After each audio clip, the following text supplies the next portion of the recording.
It's time, Cougar Nation. Cougar Tracks. The best season analysis with BYU insider Mitch Harper on KSL NewsRadio and on video every day on the YouTube page for KSL Sports.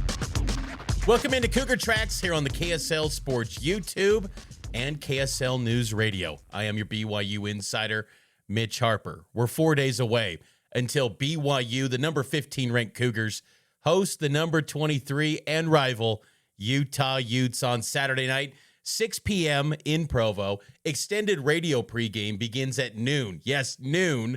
It's a big game. We go extended, large pregame show.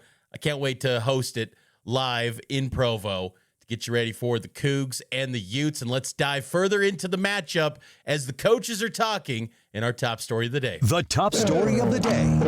The biggest story in the world of BYU sports right here on Cougar Tracks. Cougar fans just get fired up with Kyle Whittingham. You would never think that Kyle Whittingham was once a BYU Cougar. Whittingham was asked in his weekly press conference about BYU quarterback Bear Bachmeier, and this was what have you seen from BYU quarterback Bear Bachmeier? And I'm just going to focus on us this week, our guys, our coaches. So I'm not going to give much thought on the opponent this week. And so, really, you have to ask them, what they think of Bear. It is what it is, man. And look, I'm not too worked up about it. I don't think you should either. Whittingham tries to get his team completely fired up for this game. It's a big deal. This matchup, it's a big deal on both sides, but they go about it completely different ways. Kyle Whittingham has had a ton of success in this rivalry. He's lost the last two, though, and he clearly wants to get back on the winning side of things in this rivalry.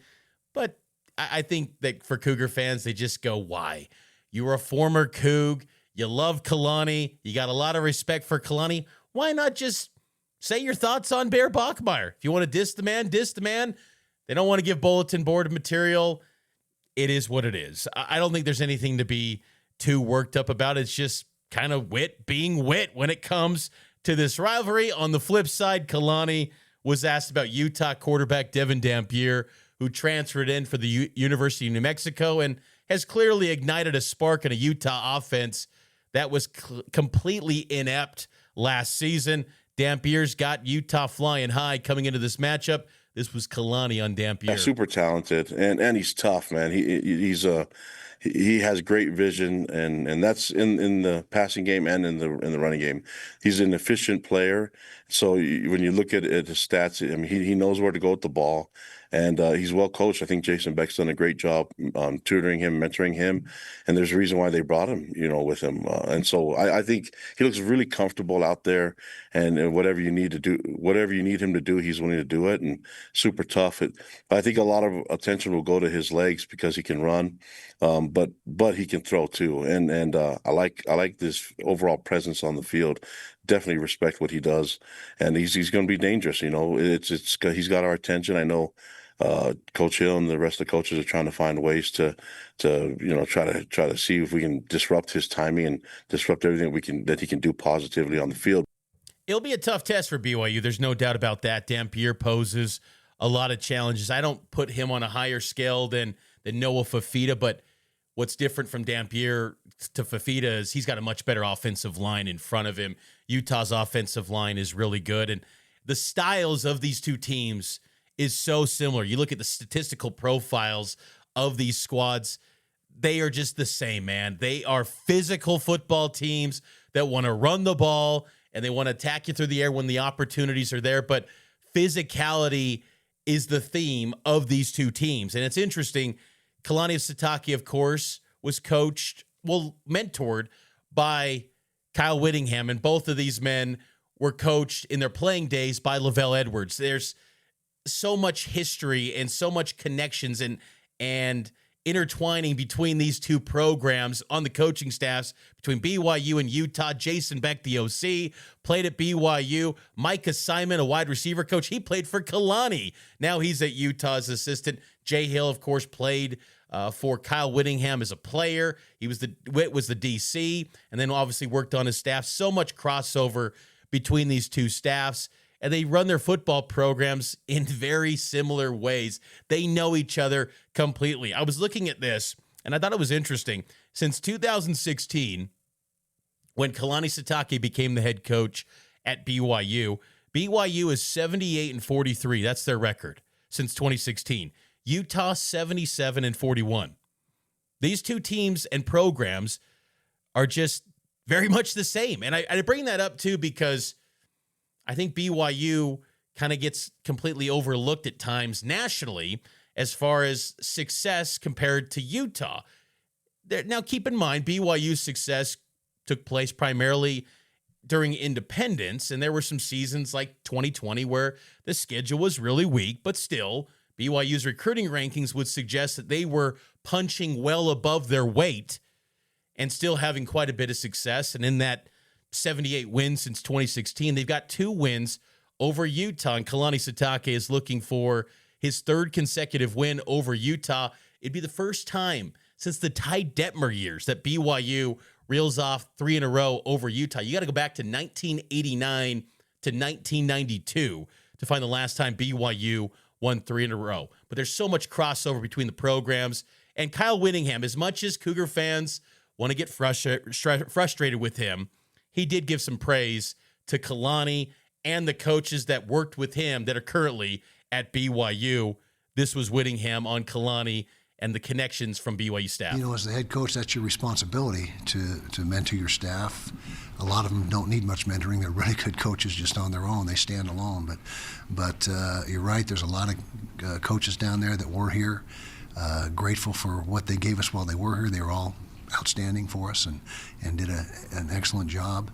And, you know, Kalani is a good friend of mine. That's no secret. And he's become a outstanding head coach, and you know, that's just, you know, back to your original question is you know, you want to do everything you can as a coach to help your assistants progress, get to the next level, whatever that may be, coordinator, head coach, somewhere else, you know, whatever the case may be. I think that's an obligation, and one of the core responsibilities of a head coach is to try to get his staff to be able to excel and progress. Whit took care of Kalani and did a lot for Kalani when Sitake was his DC at Utah. I mean, I remember there was a lot of reports about the friction at the time between Whittingham and Dr. Chris Hill, the former Utah AD, because they weren't investing at a high enough level in the football program to retain the coaching staff. And Kalani then went on to Oregon State to work with Gary Anderson, and those coaches now are at BYU. A lot of the similar philosophies that Whittingham has in building up Utah during the Pac-12 and now the Big 12, Kalani has implemented at BYU in building up the Cougars during the Big 12. And BYU is back-to-back seasons at 6-0. He's built up a great program, Kalani has. It's always been a good program, BYU, but there was trying to get it to another level, to get it to greater heights than where they were before. And he looked kind of at the blueprint of what Utah did in the Pac-12, and it's worked quite well for BYU. Also of note in this game, first top 25 matchup in the rivalry since 2009. I was curious, the last time Utah beat a ranked BYU team in Provo, you got to go back to 1999. BYU, as a ranked team over the Utes, is 3-0. Since that 1999 season, they won in 2001, 2007, and 2009. BYU comes into this matchup ranked for the first time since 2012. It's been a long time since the Cougs were ranked against the Utes. Let's take a break. We'll get to more Cougar Tracks and BYU versus Utah rivalry breakdown right here on Cougar Tracks.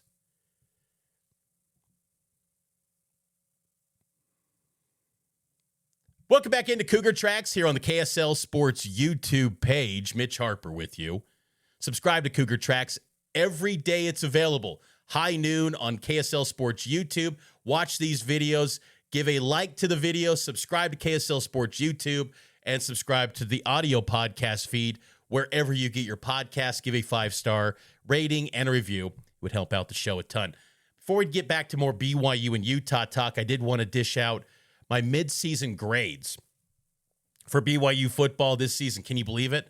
Already at the midway point of the season, 6-0 is BYU, and they are flying high. But at the same time, I think this team still has yet to play its best football. I don't feel like they've hit their peak yet, and that's reason for optimism. I think that's something that should excite Cougar fans. Despite the schedule getting significantly tougher in the back half of the season, BYU has yet to play its best football yet. I think they can continue to grow as the season progresses, but the challenges, of course, are going to get more challenging. I think Utah, then Iowa State, which is a 1:30 p.m. kickoff on Fox on October 25th, then a bye, then at Texas Tech, TCU, Cincinnati's going to be challenging, and then UCF to close it out.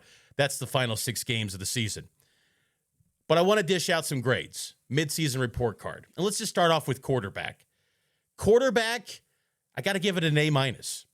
I'm not saying quite an A just because there's still room to improve for Bear. I don't feel like it's a perfect product yet for Bear Bachmeier and this QB position, but dang, it's to be at 6-0 with a true freshman in a power league. It's been quite impressive. Bear Bachmeier has been so poised. He's been so collected. He's done a great job for BYU. Now, the past 2 games, turnovers, got to clean that up.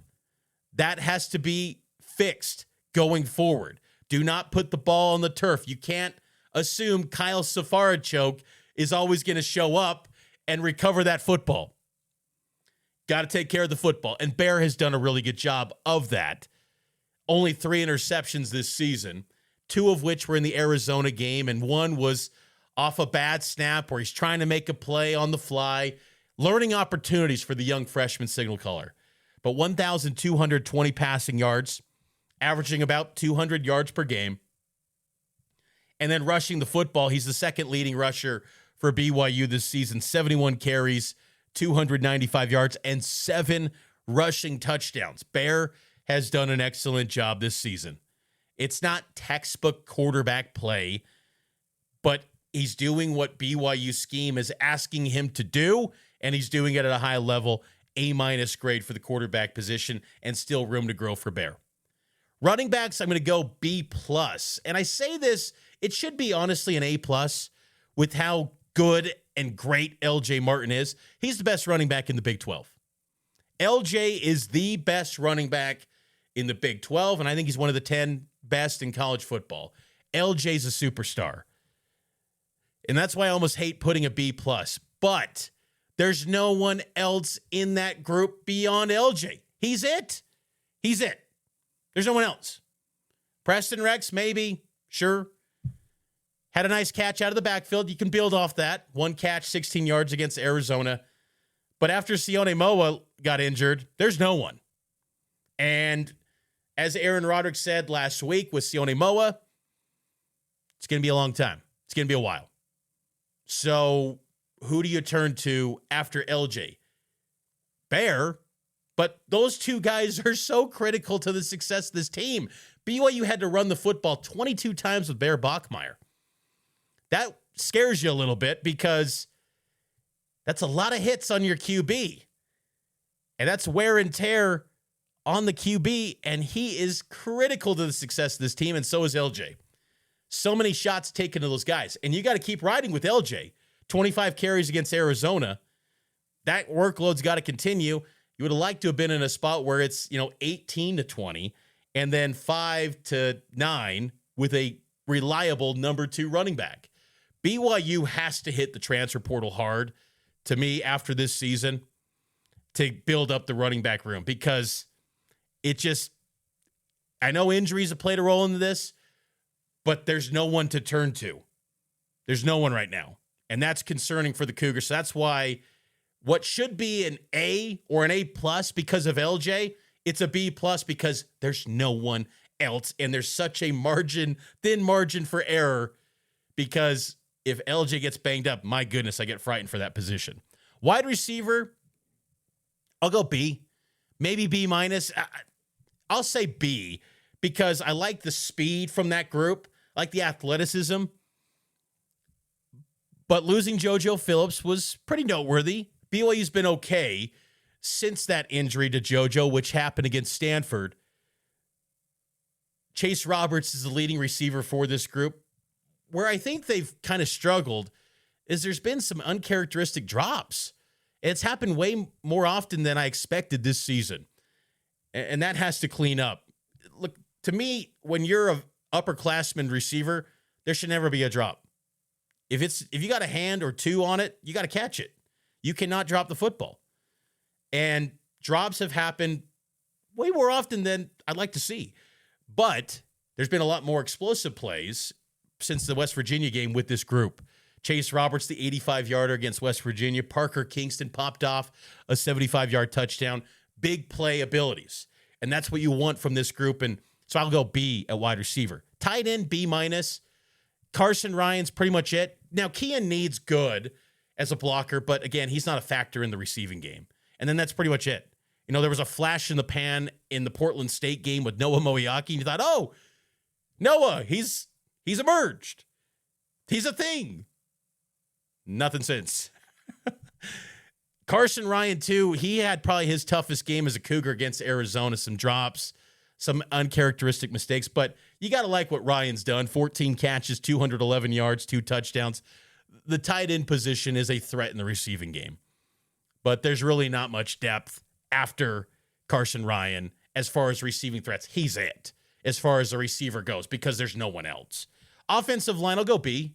Maybe B+, but I'll say a solid B. I think there's room to grow for them. They've had some penalties that have been costly at times. They've given up a few sacks. It happens, but I like the talent, though. The snaps with Bruce Mitchell in that Arizona game, got to get that fixed, cleaned up. Don't let that happen again going forward. But I like the talent. The rotations, too, at guard have been interesting, where you're pretty much playing 7 guys every single week, which is very uncharacteristic for just any offensive line. Typically, you go with 5 and you play them every single down, but they're rotating guys and keeping those guys fresh. O-line, sound. I think they're good. I think they're better than potentially even last year at stretches. Defensive line, B. Now, you might think that's way too high for this group. You got to remember, though, the scheme, we don't know all the nuances of what they're trying to accomplish scheme-wise. But then you look at the numbers. Rushing defense, 23rd in the nation, 104 yards allowed per game. BYU is stopping the run, and a lot of that's because of the defensive line. Logan Latui's been solid. You wish that this defensive end group would have some sacks. I know K-Pop has said sacks are overrated, but you'd still like to have some edge rushers to get home and finish the job. I will say, Tausili Akana, his emergence in the Arizona game, I want to see more, man. I want to see more of Tausili Akana for this team. I was talking about him in fall camp. It wasn't a fluke. It wasn't just a mirage when I was saying, this dude's showing up and balling. Tausili Akana has an elite first step. He is fast off the edge. He's got speed. Now, learning the scheme and not making mistakes and going out of year 111th, maybe there's going to be more margin for error for him. Whereas you can trust Logan Latui, you can trust Bodie Schoonover, you can trust Hunter Clegg, who's really taken to the playbook quickly. Clegg's going to be a good one for the Cougars, but I think Schoonover's improved. I think Logan Latui is solid. He's got to fix the offsides, too. That to me is just, you can't have that happen anymore. But again, I think they're a solid group. Defensive line, B. I think Keanu Tanavasa, John Talmoipeo have done a solid job. I think people kind of not overestimate's the wrong word. Look at the D tackle spots. I'm not looking for sacks from those guys. I'm looking for them to draw so much attention to free up the playmakers on the back end or the second level of that linebacker unit. I don't look for D tackles to be sack artists. So when people are saying Keanu's only got 1 sack, yeah, that's not uncommon. That's D tackles. That's just what they're doing. Like it's a thankless job in the interior of a defensive line in many respects, but they have the ability to do that. I mean, the amount of attention Keanu draws when you watch in the trenches, it opens it up for other guys to make plays. It's not like if he's getting unaccounted for, well, good luck, because then he's going to make those plays that you expect. So I think the D-line, I give them a B. Linebackers, an A. And that's even with the game where Jack Kelly's banged up and Glasker's banged up. This linebacker unit is really good. Sialia Serra, stud. 16 tackles last week against Arizona. They're trending up. And remember, they lost Che Bryant Strother. He hasn't played. And he was a star in fall camp where he was 1A, 1B with Sialia Serra. So they've taken some injuries. Still, though, the depth is there. You've seen some good flashes from Max Alford, from Miles Hall. Ace Kafus, he's going to be a great player for BYU. Linebacker, A. They're legit. They've got depth. And then when you get Jack Kelly back, away they go. Secondary, I'm also going to give them an A. Team passing efficiency defense, 6th nationally in college football, 101.45. Secondary's been really good, man. Evan Johnson, Shmev, he's cornerback number 1. He got slept on way too much this year. And remember, in spring football, he missed all of spring. Didn't practice at all. Didn't get any first-team run. It was all Therian Alexander III and Maury Bamba. And Shmev has just been an absolute baller. I love his... And the thing is, he's not finesse either. You would have thought as a guy that was kind of learning the game of football that he'd be more of a finesse speed guy. No, he's shown an ability where he likes to lay the hit stick. That Colorado game was a great example of that. And then his playmaking ability too. Shmev has been really good. And then the secondary with the safeties too. Tanner Wall, Raider Mooney, I know he's banged up, but really good this season. Falatau Satuala is a playmaker. The love that Jay Hill has for Falatau, you've been seeing it week after week, the playmaking ability that he has. Tommy Parasis as well. And I think the secondary is only going to get better when you get Jonathan Cabella back. The secondary has improved quite a bit. I think that considering where they were to start the year, maybe the A is partially because of the low expectations, or modest expectations would be the better way to put it, after losing Jacob Robinson and Mark Collins. They've been sound, man. And then you look at the numbers, the interceptions. This group is doing a really good job. BYU secondary gets an A. Special teams, I'll go A-.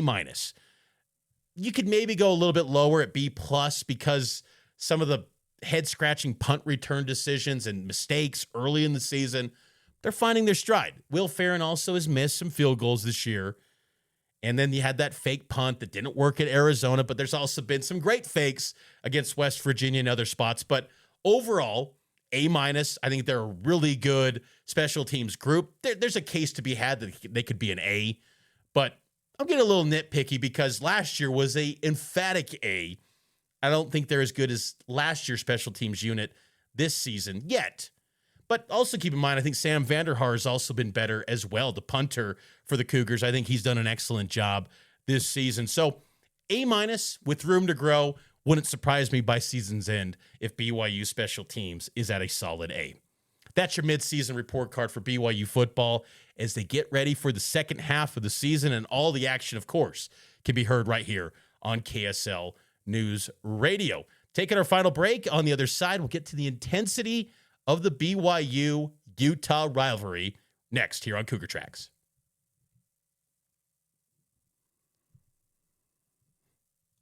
Welcome back into Cougar Tracks here on KSL News Radio and the KSL Sports YouTube page. Mitch Harper with you. So much is made about BYU and Utah, the rivalry, the history, and the intensity of the series.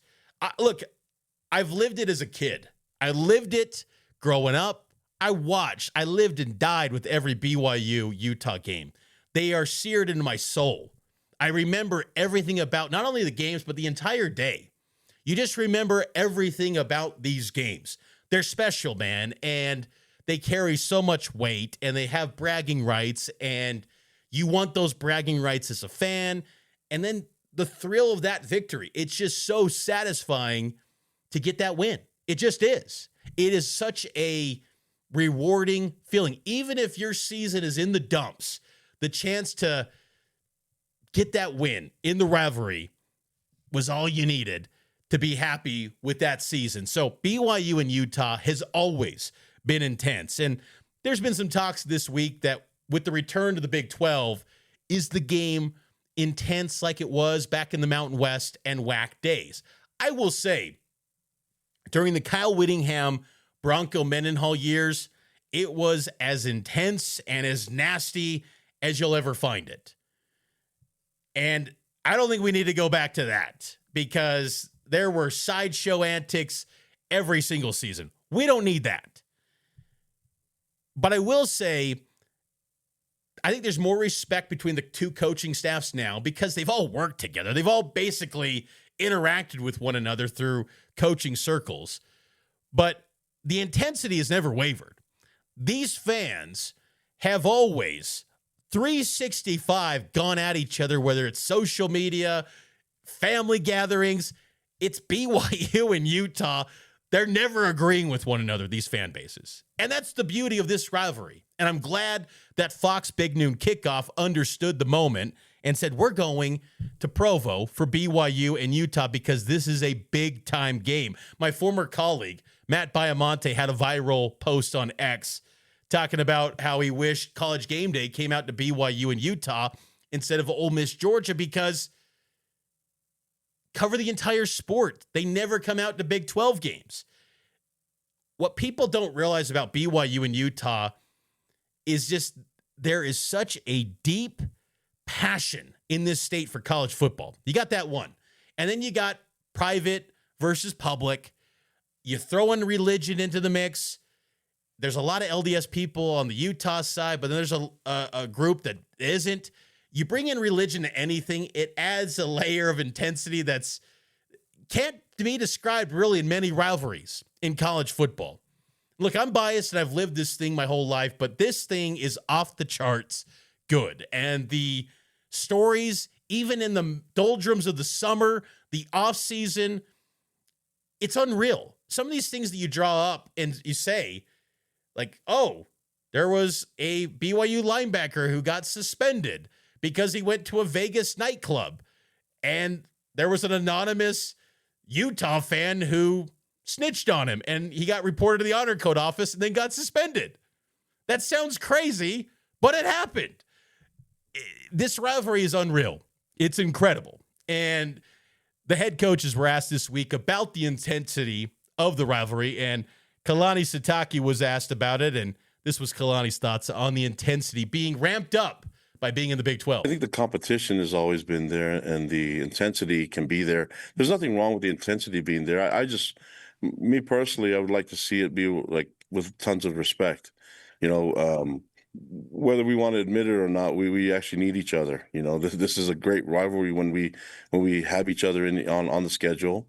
And regardless of the outcome this weekend, I mean, there's a lot of different things that can happen that will probably need each other's help. And so I don't think I've said it before that, you know, wishing bad things on others is not good for the soul. And I'm not trying to tell fans how to do it, but it's got to be a lot more fun when you can actually have and talk about the respect that you have for each other, and that there is connection from both sides. I mean, you just look at the coaching staff and on both sides, you see the impact on that both schools have on each other. I mean, that's just the type of rivalry that it is. And I will say that I agree with Kalani in that these two, when they are together in a conference, it builds up leagues. And if they are ever a package deal, be a great realignment acquisition. Now, Utah has shown their hand. They're never going to want to be a package deal with BYU. They want to go to the Big Ten one day. Big Ten's never going to call BYU because Big Ten in many respects is like the Pac-12, but they actually care about football. But when they're together, though, it is an incredible game. When it was a non-conference game, it was intense, as I noted. But I will say that there was feelings, and I understood it from both sides, where just be done with the game. Just be done, because BYU, you had the chance to schedule anyone you wanted in the month of September in college football. And for Utah, they wanted to stretch themselves out and go to play Michigan and Florida and things like that. So I understood that. That was, to me, fine. But when you're in the league, it's a league game. It is so intense. And even Kyle Whittingham on the intensity of being back in the Big 12 or in a conference. He even acknowledges that it's kind of getting back to what it once was. This was Yeah, I think it's always been intense, for sure, and conference implications certainly add to it. And you're right, there was a period of time there where we weren't in the same conference. I think in the past, when we were in the Mountain West, and the game being held in the last slot of the season, last game of the season, that added to it as well. As of right now, it's not the case. It's what are we, dead center just about in the season, and so I think it's almost the same as it was when the Mountain West was in, when we were in there, but just not quite, because the build up throughout the entire year to having the last game is a little bit different than playing it right in the middle, in my opinion. The dead center scheduling, though, worked out, because the stakes have never been greater, I think, in this rivalry. It goes beyond bragging rights. It goes now to conference championship race. You have to go back to 2008, the last time there was an undefeated team and a one-loss team in this game. High stakes. I think this is the highest stakes game since 2008, but then you add in the fact that it's network TV on Fox, not the Mountain. This thing should be really good on Saturday night. We'll have more BYU versus Utah talk tomorrow and throughout the week here on Cougar Tracks, but that's going to do it for this edition of Cougar Tracks. I hope all of you enjoyed it. I'll talk to you tomorrow here on Cougar Tracks, and it's powered by KSL Sports. Go to KSL Sports YouTube and always listen to KSL News Radio.